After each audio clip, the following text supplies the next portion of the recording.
You're listening to the Governor's Podcast, which is hosted by school governors for school governors and for all involved in or impacted by education governance. On the Governor's Podcast, we have open, honest, and transparent discussions about governance in the UK education sector, sharing and providing insights into the realities of entering the boardroom, sitting around the governing board table, and leaning in.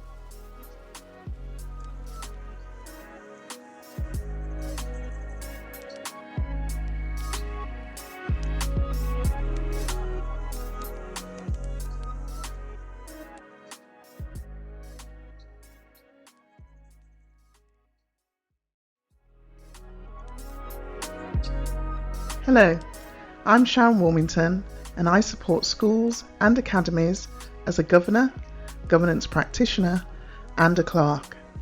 I'm also the founder of the National Black Governors Network, supporting the education sector in diversifying their governing boards. And it's Olivia D. Hind here, an under 30, unapologetically black female who is changing the face and space of school governance. And you're listening to the Governor's Podcast.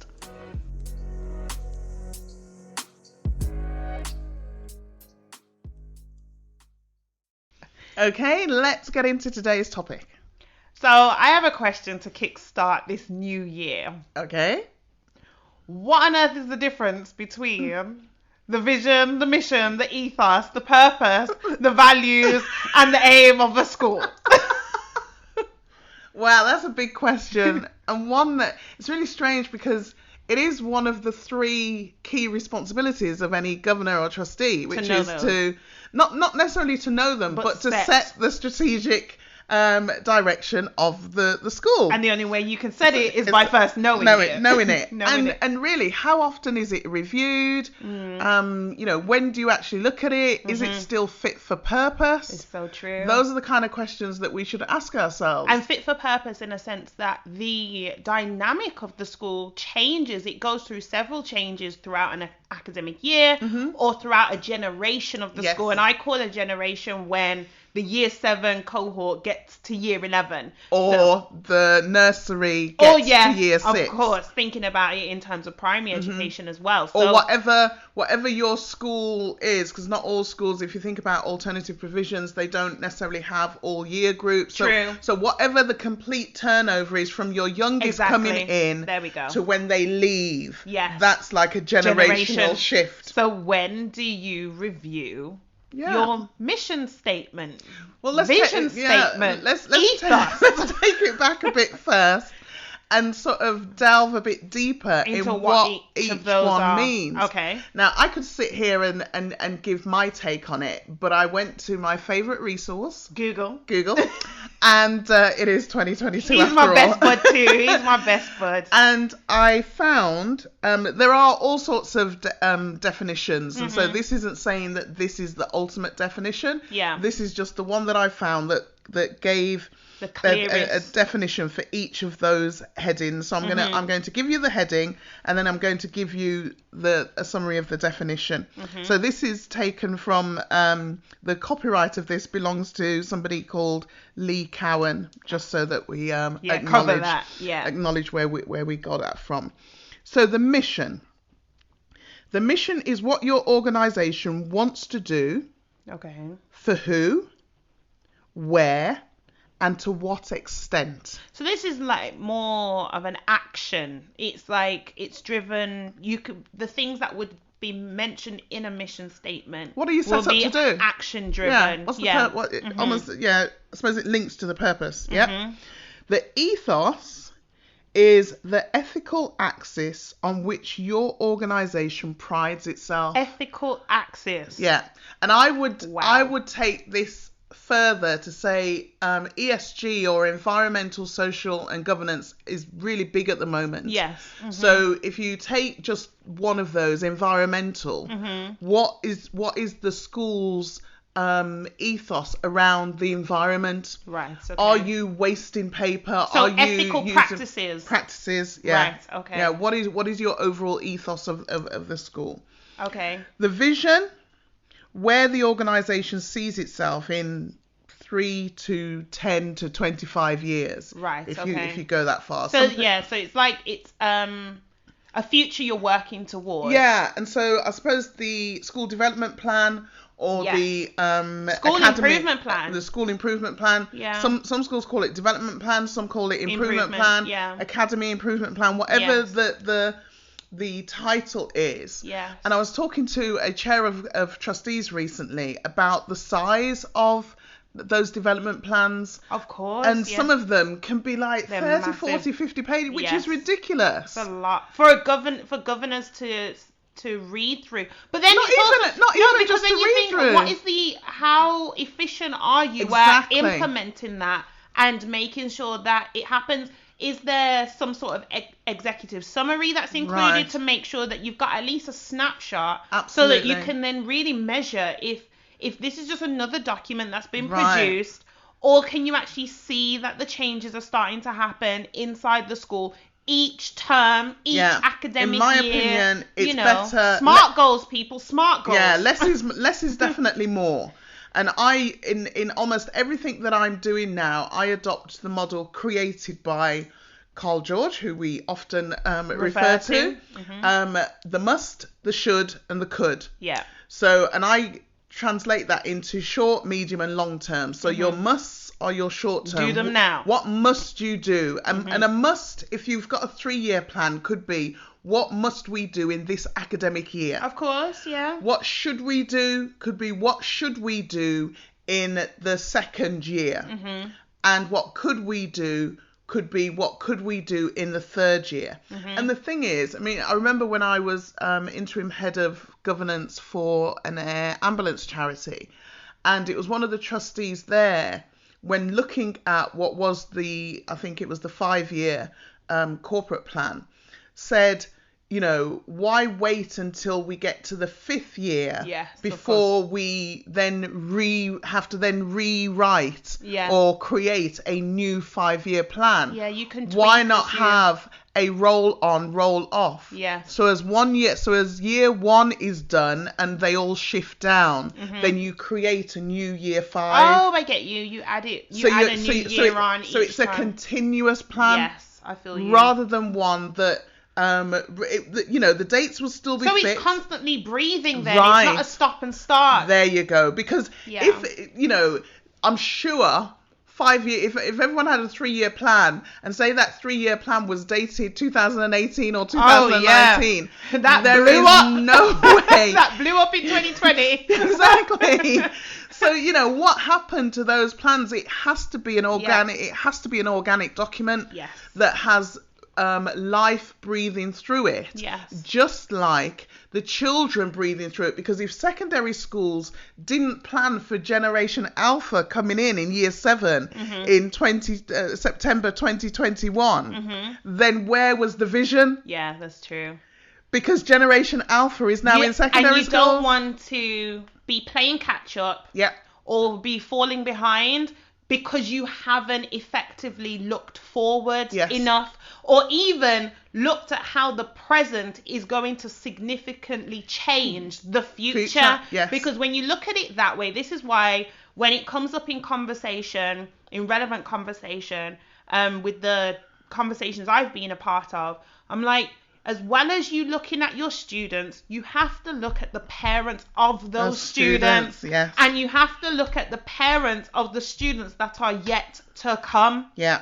Because each part of society is generationally changed or mixed or altered year on year. I know that schools are used to looking at the birth rates. So it's not just the birth rates. Look at the birth years. Yeah. Look at what that means. And what that means in terms of behaviors and attitudes and approaches to learning, approaches to school choices, because those will significantly change over the next 10, 15, 20 years. Absolutely. How you choose your school, the very reasons why parents chose certain schools 10 years ago, those values may not still be the same for this new generation of parents. They may be looking at things slightly differently. They may be focused more on the ESG. There you go. And the ethics of the school. Rather than the academic performance. Absolutely. So, and I also think it's important that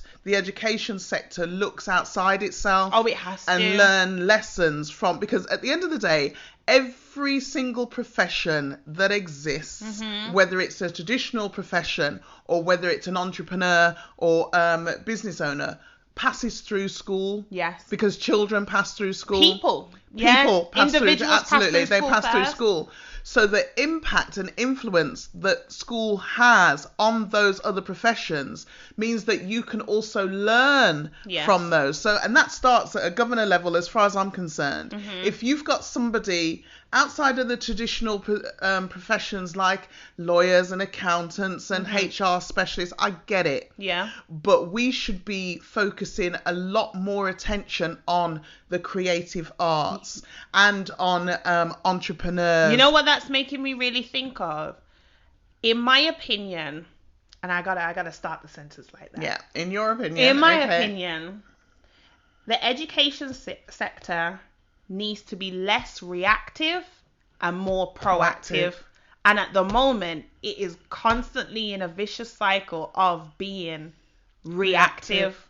It's only when something happens, it's like, oh, then we need to change. Because when changes happen, they don't fully make sense because you're just reacting to what's been announced in the last week or the last few days or the last month, or you're waiting, as you say, waiting for someone else to be told say what to do. Exactly. When you should be thinking about, I know it's a bit hard because you've got so many different moving pieces and there's limitations and there's restrictions, but I think that's what the governing body's there for.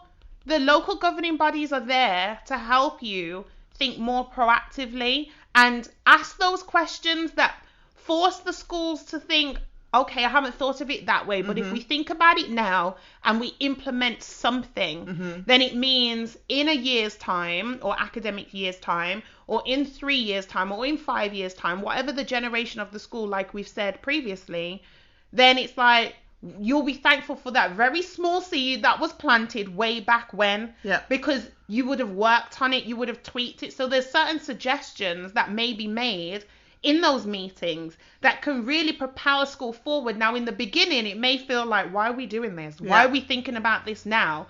But then when you do see yourself in a few years' time, you're like, it makes sense. Yeah. And I'm glad we started them, because now other schools, they're only just figuring it out. Yeah, absolutely. And this way, it's so important to also look at who you have around the table and whether there's confusion on the vision. Because if you're looking at different things, then how are you ever going to achieve the thing that you think that everyone's looking at, but everyone's looking in a different direction? And just because you've got a vision statement doesn't mean that everybody around the table knows it or understands it. Even the staff, even if you think, if there's any head teachers, senior leadership, team members, or anyone aspiring to those positions, think about the staff members in your school. When a change or a suggestion is made, what's the percentage of people who don't jump onto that vision or disagree? And there's nothing wrong with that, but how much time is taken to understand why they have a difference of opinion or why they see things differently? Is there any consultation? I think there has to be sometimes, but it's you know what I think, it's never the surveys done, it's the analysis that has been, whether, like, how much of the analysis has really been looked at and followed up. I remember when we were doing some training, as it were, from a breakthrough coach called Lisa Nichols, and she says everything's in the follow-up. Everything. The money's in the follow-up. The success is in the follow-up. Everything's in the follow-up. So you can put out a survey, and yes, you can do a consultation, but in 6 months' time, in a year's time, are you referring back to see how far you've come? If you've moved? It goes back to the must, the shoulds, and the coulds. Exactly. Yeah. So it's looking at the follow-up. So you set a vision, but do you ever look back at it? That's a follow-up. Or is that just the vision set for that school forever? And printed on the website. Yeah, time and time again. It's like, I was talking to a school recently, and I said to them, because they were going through an update for their website, and I said, do you know that your school name doesn't appear anywhere near your school logo? What? The logo is an image, but it doesn't have the name of the school. So wherever the logo is, you then have to figure out what separately type the school name. And no way. But again, if you don't think if you don't think about it, yeah, because you just got the emblem. Is that what they call it? So you can call it an emblem or a logo. But for me, I suppose wearing my my That's corporate identity. head on, my branding head on, wherever your logo goes, your name should follow. Yeah. Should be embedded in it. You know, even if your name is your logo, does that make sense? No, for real. But if you've got an image that is separate, that's fine. But where is the school? How does it stand on its own? Yes.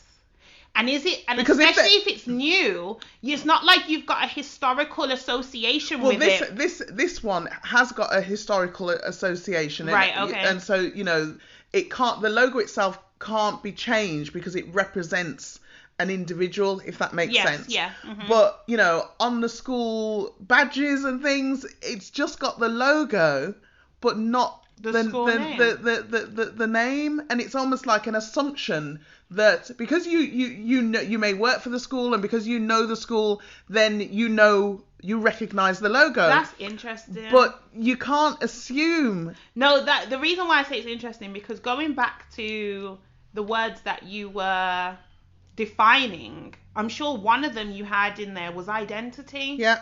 And we haven't got there yet. Oh, have we not? This is pre-research. we got as far as vision. Okay. Which is the three. It shows how big the vision, how important the vision is, though. Because, it's huge. You know, and maybe all these things hang off vision. You know, you're trying to look for the links between them. They are all because linked. When I think about how me as a student coach, when I'm working with young people, I always say everything starts with self. But you have to have a vision so that you can then figure out what steps to take. Otherwise, where are you going? Exactly. So I remember when I used to work with young people, and I'd say to them, you know, if you wanted to go to, we were in Birmingham. Mm-hmm. Says, if you wanted to go to London, how would you get there? Mm-hmm. And they'd say, well, you know, get on a train or go on a coach or jump in a car. I says, and what if none of those things were available? What would you do? Or if you are on a train, what guarantee do you have that you're going to London? How do you know that you're going in the right direction? You can't just turn up at the train station, get on a train. Any train. And because you want to go to London, that you think that everybody in the world is going to London. Yeah. You know, you could end up in Edinburgh because you got on the wrong train. And that's because you didn't have any kind of, you had the vision, but you didn't have the everything else that requires to get you there. Like the mission and the intent and all of that. How I've heard you say it in terms of adults, using the analogy for adults, you get in a car and you want to go to London, but you're seeing signs for Manchester. You're on the motorway and you're driving. You keep driving. And you don't even recognise you're going in the wrong way. That's the problem with when you realise that you're off course, but you don't do anything about it. And that's why I said right at the beginning, is it still fit for purpose? Does the vision of the school still reflect the direction of travel? Because at one point you could have been meaning to go that way. Right. Does it still reflect the students in that school? Yeah. Or have your demographics changed so significantly? Yeah.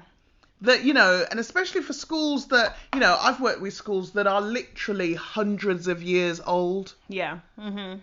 And if the vision, mission and ethos is still the one that was set 100 years ago, that to me is a massive problem. Well, I've been having this conversation more recently. When I say more recently, over the last 18 months, 2 years. Is that we're in the 20s right now. Mm-hmm. We are literally, and when I say the 20s, the decade, the 20s. And for some people, for a lot of people alive today, these are the only 20s that they are ever going to know. I've never seen the 1920s. Exactly. So there's this My parents have never seen the 1920s. Exactly. There's this running joke that, when someone says 20 years ago, they think of the 1980s. No, 20 years ago was 2002. Yeah. It was 2002. So when you the millennium, Generation Alpha, Generation X, baby boomers, all of them. My grandparents were born in the 1940s. So these 20s are the only 20s that they, in their 70s and 80s, are ever going to experience. Yeah. New decades are happening. Yeah. Literally coming through 20s, the trends, the music, the fashion, the conversation, the books that are out there, the people that inspire you, the careers that you move into. Everything's changing. Yeah. So if you look at pictures of 1920s, know that the 2020s are being created right now. And in 50 years' time, people will be looking back and going, this is what the 20s were like. And if you spoke to people from the 1920s and you asked them, what do you think the 2020s will look like? Wow. What a conversation. Exactly. What do you think it's going to look like in 100 years? Can't even begin to imagine. So imagine being in the 2020s. What do you think life is going to look like in the 2120s? Because they're coming. Yeah, absolutely. That's the one thing you can't stop is time.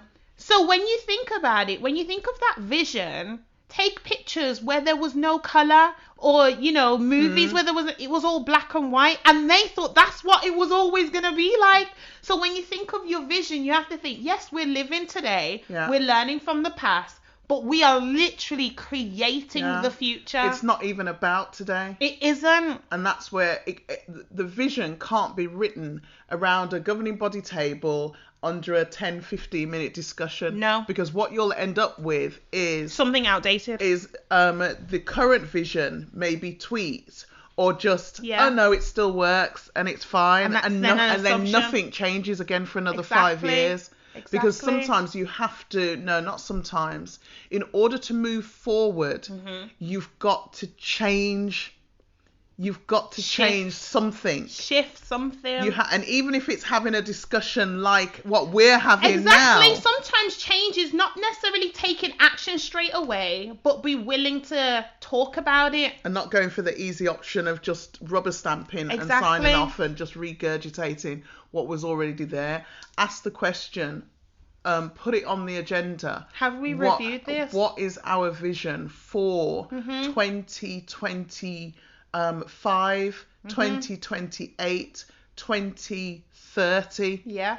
Where do we want to be in 2030 for our students? And it should no longer be scary to think that far ahead, I do with air quotes, because that time is coming. If you have schools full of 7-year-old students, 10-year-old students, 15-year-old students, 12, 3, 18, they haven't even hit their teens or their 20s or 30s yet.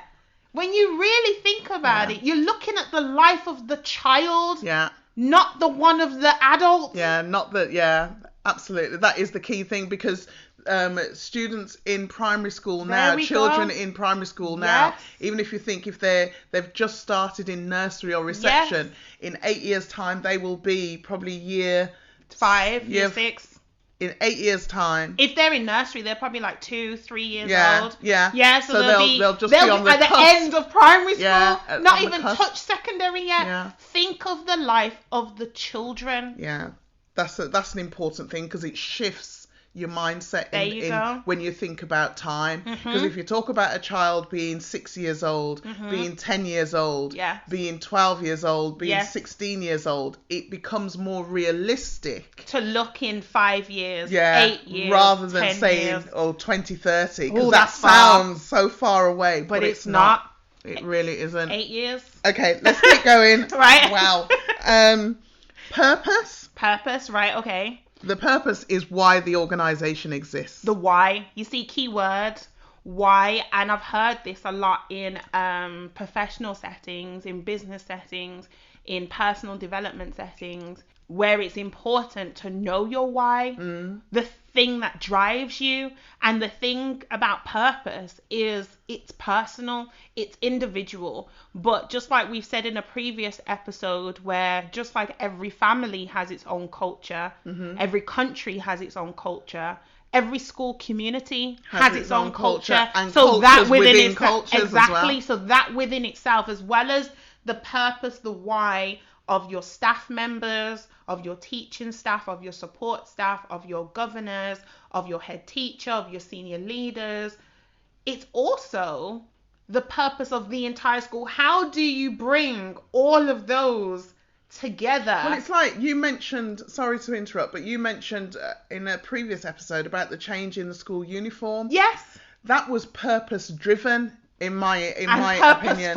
Yeah, because it was, the purpose was to be as inclusive as possible. Yes. That was the purpose of that. So even at a policy level, and again in a previous episode, we've said don't be passive with policies. Literally, you cannot. Know and understand what the purpose of each policy is. And each change that happens within it. And is it fit? Is it still fit for purpose? And the impact it has, because just like you make a decision to make a change, in order to align with what the vision is or what the mission is, you also are making a choice not to change something. Yeah. Some things still need to stand. Yes. Not everything needs to change. No, absolutely not. But you've got to at least take a look. Yes, exactly. It's understanding why things are staying and why things are not.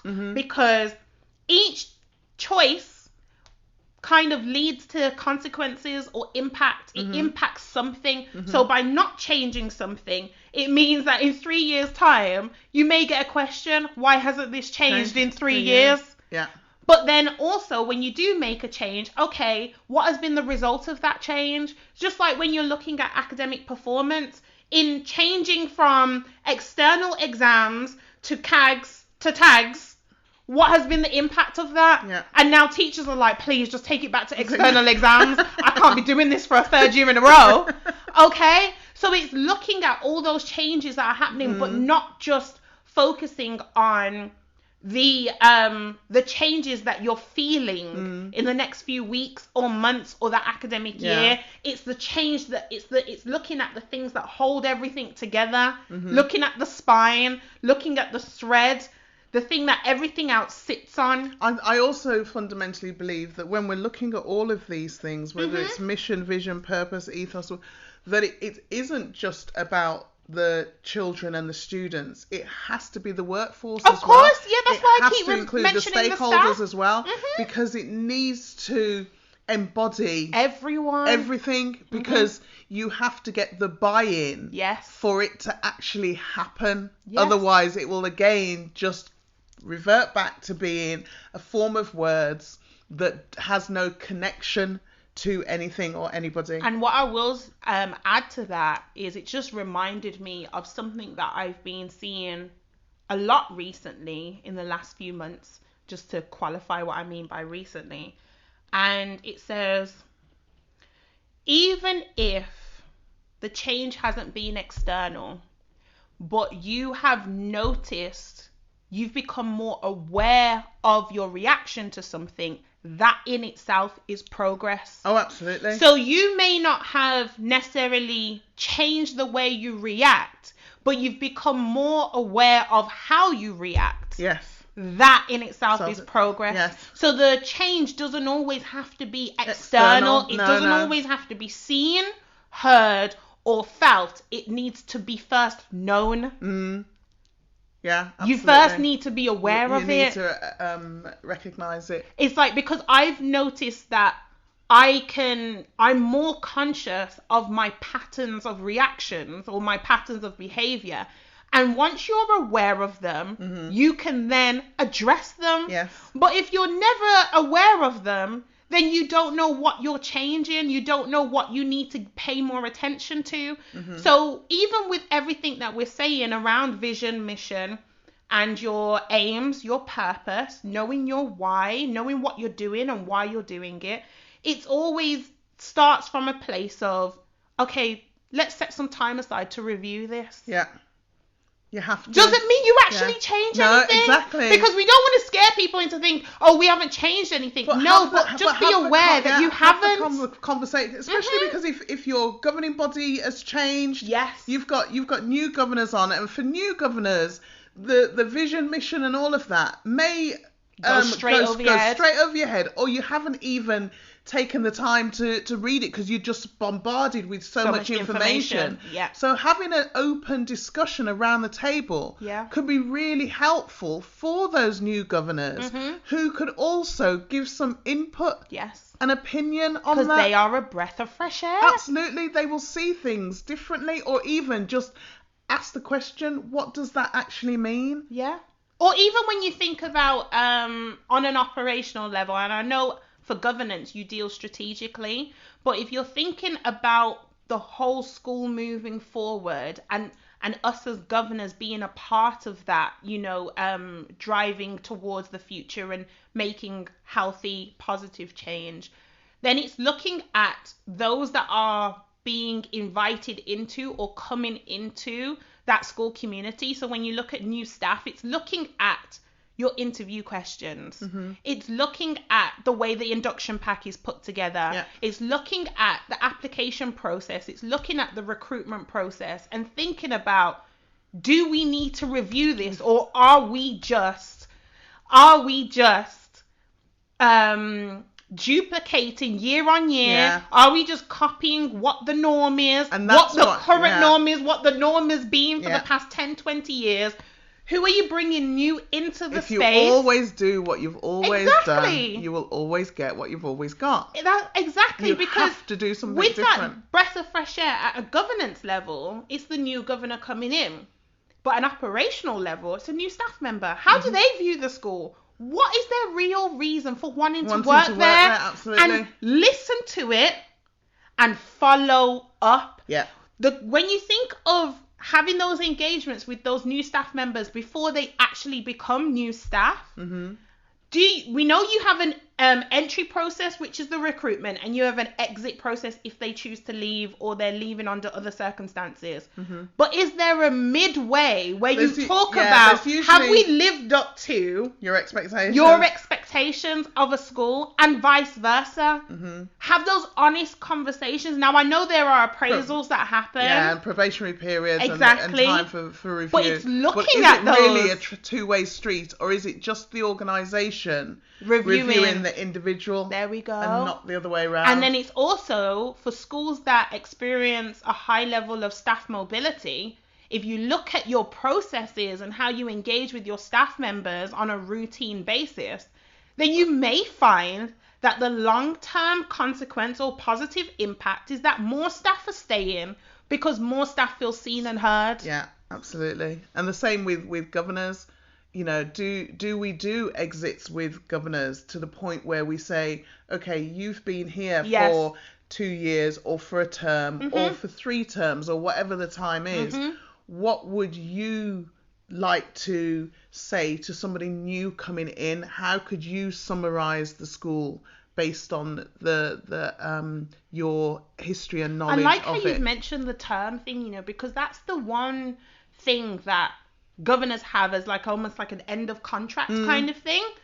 And the norm is that it just automatically rolls on, or the governor just throws their hand up and say, I don't have the capacity anymore. Yeah. But I don't think there's a real conversation, a discussion as to whether they want to continue or what advice they could pass on, because that could feed, if you have 3-4 governors who have all served a term or 2 terms, those meetings could actually help with the people that you then bring in, or you invite into the space. I do.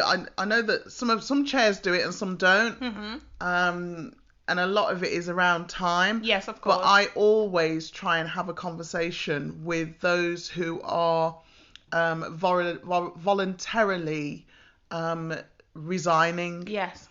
And understanding the reasons why and all of that. And if there are any issues that are positive or negative, as clerk, I will sort of feed that back in some way without it pinpointing to who said it. From. Yeah. So I may throw in a suggestion, or I may have a conversation with the chair. Have you thought about this? Or what about that? Or I might put it in my own governance report. Okay. Yeah. But I find a way of feeding that back. So important. Because it really is important. Especially there was one particular governing body where every person of colour has joined and left before the end of their term. Oh, so if you look at the analysis, that's what's been highlighted. But I don't think anybody else, if you're not looking for it, then you're not looking for it. True. But being a person of colour, yeah, you notice that. I notice it. You notice that. I notice it, and so I'm currently looking at, okay, how can I address this in a way that is positive, because none of those who have left have said that that's the reason. Yeah, of course. Because it hasn't been. There's but individual for me, reasons. that says something. Yeah, there's something there's that something needs to be there. There's a conversation there, that needs to be had there, and without being accusatory in any way, shape or form, but just, and again, when I've under the National Black Governors Network, when I've had governing bodies say to me, Sharon, we have had black governors in the past, but they don't stay. And I'm saying you need to investigate that more. Is that? Why that is. Why? Why is that you can't happening? run from the why. It's the most powerful W, the most powerful question. Yeah. Why? Because the why takes you to the root. Yeah. It takes you to the core. It takes you to the uncomfortable. Yes. But that's the only place that you can grow, in the uncomfortable, because it shakes you up. You've it got to forces get you to think differently. with being uncomfortable. Exactly. That's it. There's no way around it. No. There's At no some way around point, it. you're going to hit that core. Absolutely. You're going to wonder why that tree's not growing anymore, why it's not sprouting new leaves, why the plant's dying. Yeah. What's going on with the roots? And you do something about it. Exactly. So yeah. Right. So okay. back to We've the got two more. Okay. Intent and identity are linked, and that speaks to the heart and soul of the organisation. Basically, what we were kind of just talking about. What's the intention? And what is our identity? And your identity, stems a lot from, your uniform. Or if it's a faith-based school, or it's a primary, or it's a secondary. There will be standard or common identity markers. Yeah, or it could be character. When you think of the identity of a person, it's not just how they look, which would be their uniform, the demographic that goes to that school, whatever, but it could also be the character. What is that school known for in the area? What makes parents in that area say, my child's going to that school? Yeah, with pride. Literally forward planning. Their child is 6 years old, or 7 years old, or 3 years old, and how can a parent know when their child's in primary school what secondary school their child's going to, and primary school as well? But even before you have children, what makes adults, or what makes people move into certain areas to give their child a better opportunity of getting into that school? I remember your school, and there was no way I could afford to live in the area where your school was located. Right, okay. But luckily it wasn't a catchment area, it was selective.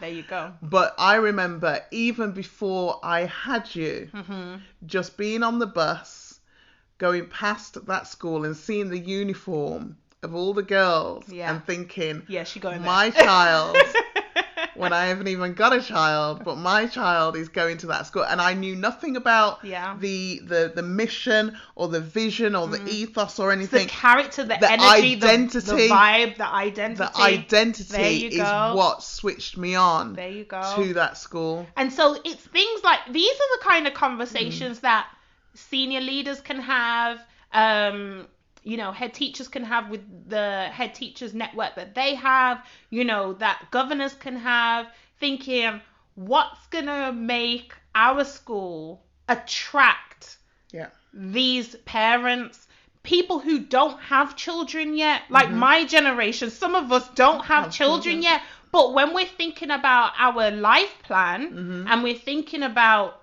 what we want for the future generations that come from us, we're thinking about what areas do we want to move into because of what schools they're close to and how my child is going to get to that school and what will draw people in. So as well as, this is why we say, the feeding forward, a lot of people think of feeding back. That is often how you see it. But I remember a few years ago, I heard someone say, I don't say feedback, I say feed forward because that's where I'm heading.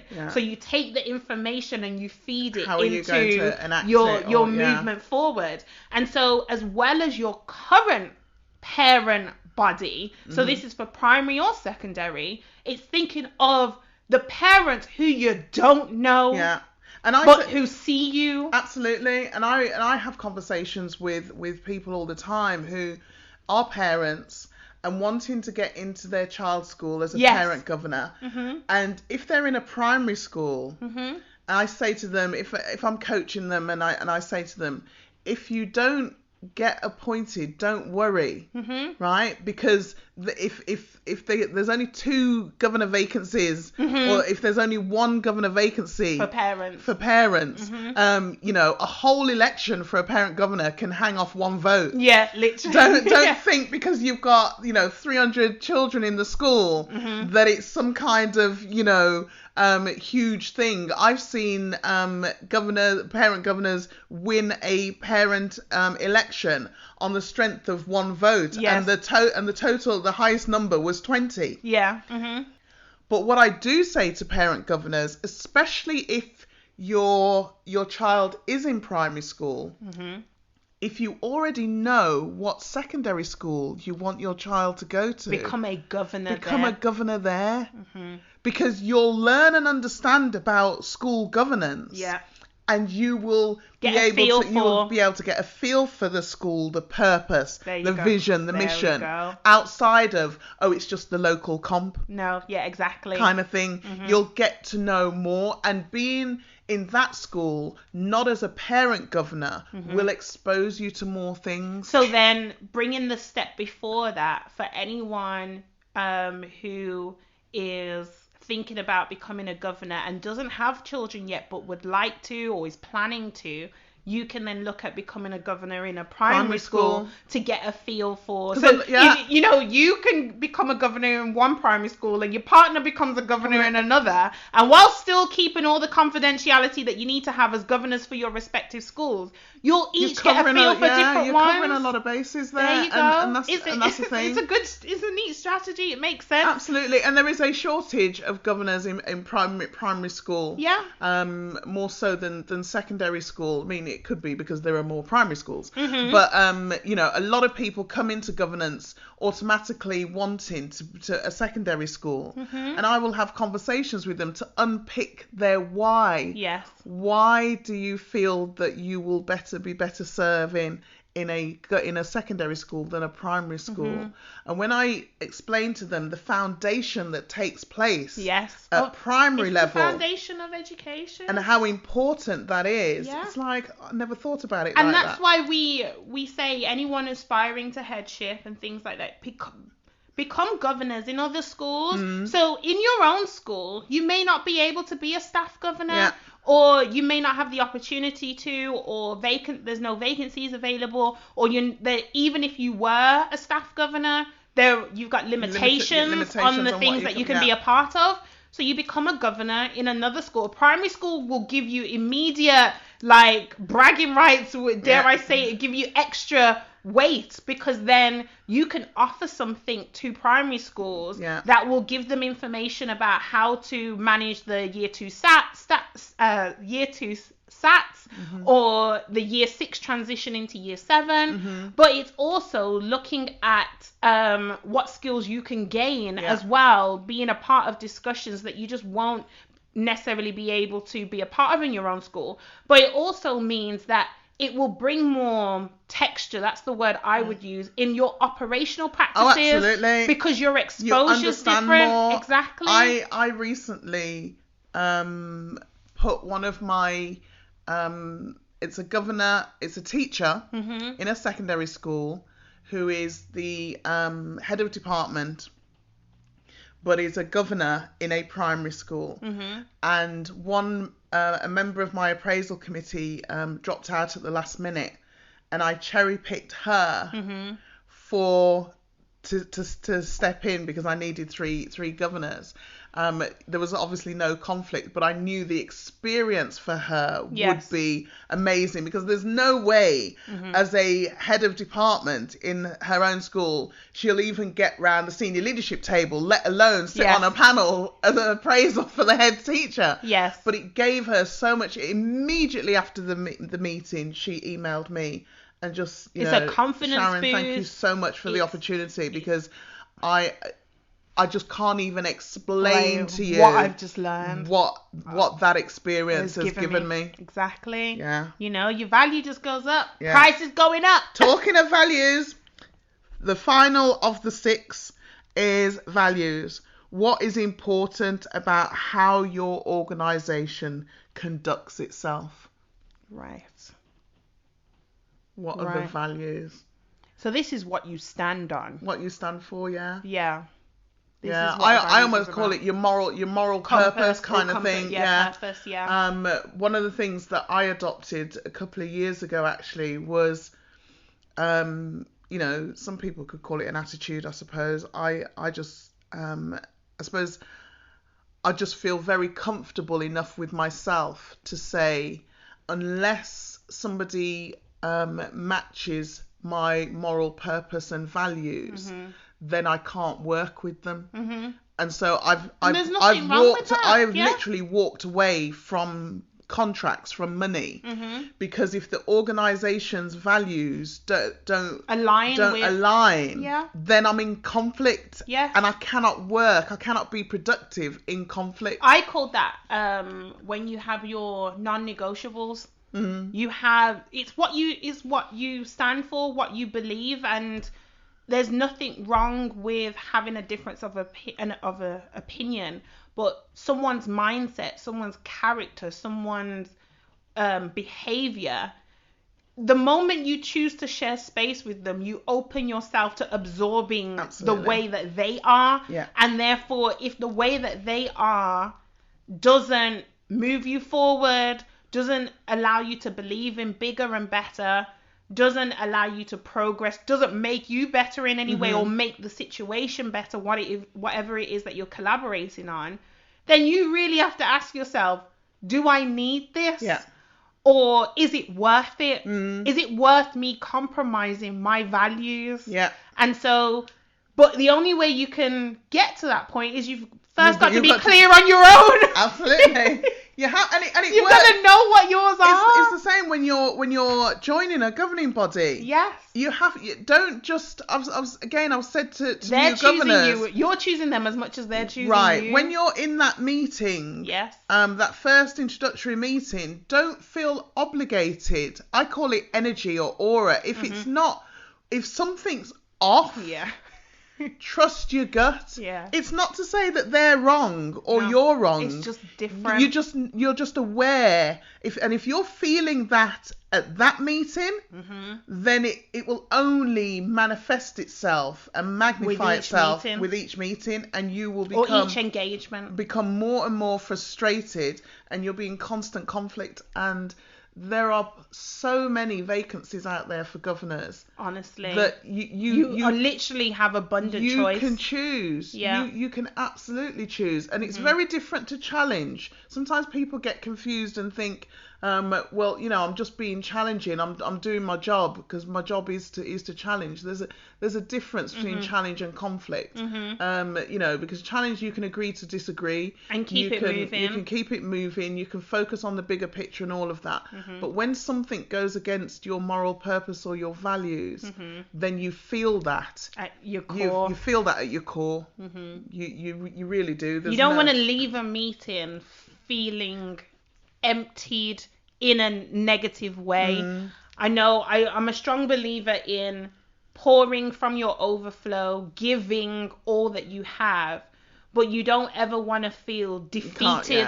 No. You don't want to feel diminished or made to feel inferior or smaller or walk away from a meeting in pain, angry, upset, frustrated that you couldn't be understood. And the reason why I use the word understood is because a school I've been attached to is that's one of the things that sits within their purpose, on being understanding, being empathetic to others. And these are values that, as well as setting them, when you implement them, that's what the young people who walk through your school are going to feel. So absolutely. Therefore, if the values are not shared, there's confusion, and confusion is what leads to conflict because the lack of communication on it all. Have you communicated to your staff effectively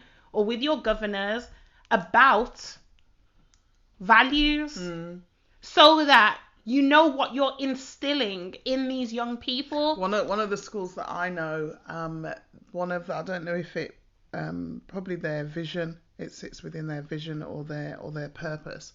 It's an alternative provision, but one thing they don't do is exclude. Their attitude is that the students have come through the exclusion process. They're not going to put them through that again. Right. And another thing is that they won't.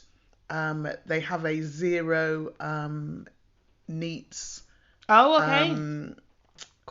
Target. Right. Okay. It is always their aim to make sure that every student coming to them, in whatever situation they enter, leave and have somewhere to go. That I can hear a mission in like, that. Wow. Always find a way. Find another way. It's not about, X amount of students have got to get, grade 9s or grade 8s or whatever, because they recognise that some students haven't even been in school. They're not even attending school. Yeah, attendance, So you have to, each child has an individual target. Yeah. And if a child is not attending, you can get them into school one day a week. It's like, whoa, that's progress. Huge. Progress. If you can get them in on time, even more so. And that's why they say even small progress is still progress. Yeah. And that's why we say the culture of each school is different. The context of each school is different. So even if you're inspired by another school's vision or mission, you don't know what's driven that. Yeah. You don't know what's helped to craft that. So you can be inspired by it, but you still need to think about how it pertains to you, how it works for your environment, and looking at it. And this is why, if it hasn't changed in 20, 30, 40 years, there's an issue. Because you now have different types of schools to cater for different situations. And literally every child matters. There we go. I don't care if you've got 90%, great attendance and achievements and all of that. My question is, what is happening to the 10%? Then thinking back to episode 2, I think it was, about asking questions for governors, new governors, current governors, prospective governors. When you're thinking about what question to ask, when information is presented to you at a meeting, you can ask, how does that align with the mission, the vision, the purpose, the aims, the values, the objectives, what it says on the website, what you've put out there publicly, so you can hear some information and digest it or read it in your preparation for the meeting and say, how does this align with, and see if the leadership team have thought about it, if there's a thread, if it really all hangs together. Yeah. Because if you've got, like, for example, I mean, we all know, anybody who's in secondary education will know that year 9 is usually has the highest fixed term exclusion rates and things like that. But if you look at it year on year, is it going up? Is it staying the same? Is it going down? Trends. And how does that align with our vision and our purpose for the children, for the students in our school? Because we're there to serve all of them. And then when you look at that, it's thinking, what is the root What's cause? Going on? Yeah. Rather than, something you've said a lot over the time that I've been alive, is rather than just treating the symptoms, you've got to find out the cause. Yeah. The root cause. Yeah. I think that will be my takeaway. That's your takeaway? Okay. Yeah. I think it is important because, you know, just thinking about, in the last 12, 18 months with the work that I'm doing around diversity, I've delved back into my own experiences of the education system in the 70s and 80s. Yes, I am that old. You know, in the 70s and 80s, and what my experiences were, and the impact of a word from a teacher, positive or negative, had on my life. And so, you know, understanding that when a child says to you what they want to do, believe them. Yeah. Really believe them. That is, I would say, your purpose, your mission, your vision, your values, your ethos, all of that. To believe the children and their dreams for themselves, which will ultimately change because reality kicks in and no, I'm not going to be a pilot kind of thing. Or being a ballerina maybe isn't what I'm realistically going to do. But taking that dream away from a child in a single word will have a massive impact. And so intention is really important. But yeah. I'd say my takeaway is something I said towards the beginning about, or probably in the middle of this episode, about proactivity rather than reactivity, and looking at it in a sense of myself. I'm finding that my takeaways are me reflecting on things that I could do, and then if other people think, oh yeah, if Liv's doing that, then that's something I could do as well. Me thinking of myself being in my late 20s and not having children yet, and the fact that I've been a school governor in some contexts for the past 4 going on 5 years, and thinking, how can I help further support new governors with understanding this space so that those changes then do happen. When you think about the late 20s, the decade of the 20s coming up and the 30s coming up, saying what can be done today that will be that the future will be thankful for, will be beneficial to the future, will be benefiting from. You know, the actions that can be done now, whether it's the way I read papers now, or the fact that I don't just brush that policy aside and say it's 20 pages long, I don't have the time. No, there is something in that policy that I may need to read, I may need to understand, I may need to question just for further understanding. Or it could be me looking at the websites of the schools I've been a part of and looking at their visions and their ethos and their purposes and their aims and saying, while I was there, did I influence it in any positive way? Did I impact? Did I do my job? Did I do my job to contribute to that school or that school community or that academy moving forward or achieving what they wanted to achieve? And then looking at me now saying, what can I do now to make sure that I continue to be of value and I continue to support and I can continue to work within a team to drive this generation forward. So I'm looking forward to what the new year brings. And because it's not just a new year, you're actually also partway through an academic year. So, you know, it's thinking about that. And the school that I'm currently attached to, I love the change that it's making. You're really starting to see the dynamic shift, the conversation shift. And I know that's because of new life that has been brought into the school, whether it's a new generation of students, whether it's what's happened over the last 2 years, or whether it's the new governors that are sitting around the table. Combination of them. Combination of them all. I am literally living through an experience of seeing how change is great. And I'm enjoying that. I'm really enjoying that. And I know that it's the start of so many new things to come. So yeah, that would be my takeaway and my action all rolled up into one big thing. So I would say just a quick message to everyone listening. Thank you so much, because we are coming up to 12 months in February 22. We will be 12 months in your podcast streaming platforms, and so thank you for listening. Yeah, thank you for that, and the messages, for supporting us, all the messages.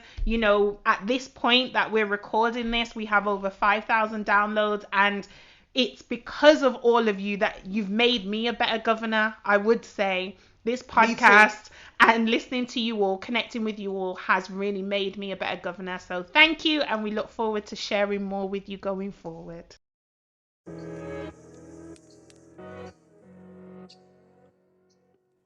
Thanks for listening to today's episode.